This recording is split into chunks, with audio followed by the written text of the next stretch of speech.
মা। মা নিয়ে কি কোনো সংজ্ঞা হয়? না। সন্তানের সুখ দুঃখের সঙ্গী হওয়া থেকে শুরু করে আঁচলে মুড়ে রাখা, অন্ধকার যতই হোক একই সঙ্গে অন্ধকারের ওপ্রান্তে মা দাঁড়িয়ে থাকে, সেখানেই আলো। সংসারের হাজার অভাব অনটন থাকলেও একজন মা তার সন্তানকে বটবৃক্ষের ছায়া যত্ন করে রাখেন। 55 বছর বয়সী বাঁকুড়ার সুচিত্রা মুখার্জির ওরফে সবার প্রিয় পুতন্দির গল্পটাও ঠিক তেমনই। বাকি 5টা মহিলার মতোই ঘরের কাজ সামলানো থেকে শুরু করে অন্যান্য সব কাজই করে থাকেন তিনি। তবে তার ছেলে অভিষেক মুখার্জির উচ্চশিক্ষার জন্য এখন টাকার প্রয়োজন, অনেকটা টাকা। তাই খুশি হই এই বয়সেই টোটোর হাল ধরেছেন তিনি। 2015 সাল থেকেই বাঁকুড়া শহরের লক্ষাতোরা টোটো স্ট্যান্ডে দিনের পর দিন নিজের জরাজীর্ণ টোটোটি নিয়ে হাজির হন পুতন্দি। ঝড় জল সবকিছুকে উপেক্ষা করে টোটোতে যাত্রী বোঝাই করে শহরের এক প্রান্ত থেকে অপর প্রান্ত ছুটে বেড়ান। এলাকার সকলের কাছে পুতন্দি নামে পরিচিত এই মহিলা একজন টোটো চালক। আসলে একসময় পঞ্চায়েত সমিতির খাদ্য দফতরের কর্মাধ্যক্ষ ছিলেন সুচিত্রা মুখার্জি ওরফে পুতন্দি। এই প্রসঙ্গে তিনি জানিয়েছেন, সেই সময় অর্থের পরিমাণ অনেকটাই কম ছিল, সেই কারণেই এখন টোটো চালিয়ে সংসার চালাতে হচ্ছে।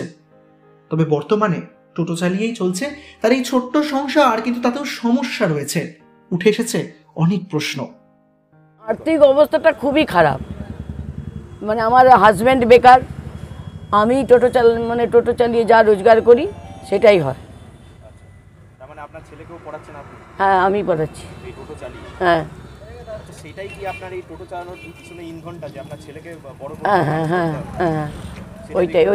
দেখো, শুধু ছেলে কেন, মানে সংসারটাকেও দেখতে হচ্ছে, ছেলেও দেখতে হচ্ছে। হ্যাঁ, সব মিলেই তো করতে হবে বলো। শুধু ছেলেকে দেখলেও তো হবে না। সংসারটা আহারটা কে দিবে? কেউ দিবে না, সবাই মজা লুটবে।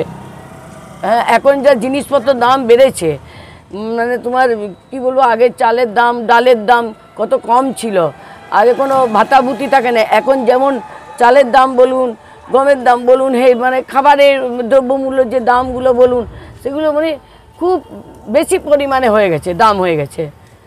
যে রোজগারটা করছে, রোজগারটা 4 গুণ দামটা নিয়ে নিচ্ছে।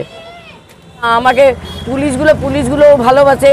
প্রথম আমাদের ভালো হচ্ছে আমাদের এই টোটো ভাইগুলা সব জায়গাতে আমাকে আগিয়ে দিয়েছে, প্রত্যেকটা জায়গাতে।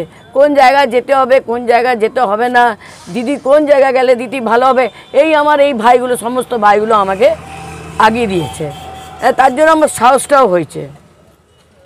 টোটোর হাত ধরেই ঘুরছে না সংসারের চাকা তেমন ভাবে। বর্তমানে টোটোর অভাব নেই, টোটোতে ছেয়ে গিয়েছে গোটা শহর। শহরের আনাচ কানাচ অলিতে গলিতে ছুটে বেড়াচ্ছে নানা টোটো। বলা যায় টোটো চালকদের মধ্যে যাত্রী নামানো ওঠানো নিয়ে বাজারে যথেষ্ট প্রতিযোগিতা হচ্ছে। আর সেই প্রতিযোগিতার মধ্যেও একজন মহিলা হয়ে 2015 সাল থেকে টানা টোটো চালাচ্ছেন এবং দিন শেষে রোজগার করে আনছেন সংসারের জন্য নিত্য প্রয়োজনীয় টাকা। জানা গিয়েছে নতুন প্রজন্মের টোটো চালকরা সিনিয়র এই মহিলা টোটো চালকের কাছ থেকে বিভিন্ন টিপস অ্যান্ড ট্রিক্সও নিয়ে থাকেন। আর শুধু তাই নয়, যাত্রীরা বিশেষ করে পুতন্দের জীবনযুদ্ধ দেখে অনুপ্রাণিত হন। ওই একই টোটো স্ট্যান্ডের অপর এক টোটো চালকের কথায়, তিনি হলেন পশ্চিমবঙ্গের প্রথম মহিলা টোটো চালক। জীবনযুদ্ধে কোনো রকম প্রতিবন্ধকতাকে অজুহাত হিসেবে নেননি তিনি। পুরুষদের সঙ্গে তাল মিলিয়ে শহরের এক প্রান্ত থেকে অন্য প্রান্তে আজও ছুটে বেড়ায় এই পুতন্দির টোটো। আমাদের বিষয়টা একটা মহিলা করে খাচ্ছে, সেটা আমাদের একটা গর্ব। যে আমাদের আরও যদি কোনো মহিলা করে যদি খেতে চায়, আমাদের ইচ্ছুক ভালো হবে। একজন আমাদের মহিলা, মানে আমরা পুরুষ হয়ে যে মহিলার জন্য কাজটা করছে, এটা আমরা 100% মানতে পারি যে মহিলা বলে বিরাট কাজ করছে। টোটো চালায় যে প্যাসেঞ্জারকে সুবিধা দিচ্ছে, বিরাট অনেক সিনিয়র, আমাদের থেকে অনেক সিনিয়র। আমরা তো অনেক পরে আইছি, আমাদের পুরনো বোর্ডে দিদি। উনি একটা পথপ্রদর্শকের মতো কাজ করছে। পথপ্রদর্শকের কাজ করছে। নিজের সংসার সামলাচ্ছেন, অন্যদিকে ছেলের পড়াশোনার জন্য টাকা জমাচ্ছেন একটু একটু করে। জীবন যোদ্ধার এই লড়াইকে কুর্নিশ জানাচ্ছে অন্যান্য টোটো চালক থেকে শুরু করে পুতন্দির টোটোতে চড়া যাত্রীরাও। না, পুতন্দির হয়তো 10 হাত নেই, তবে পুতন্দি যেন আজকের উমা। শুভ্রাচল চৌধুরীর report, Indo Bangla Times business, Bankura.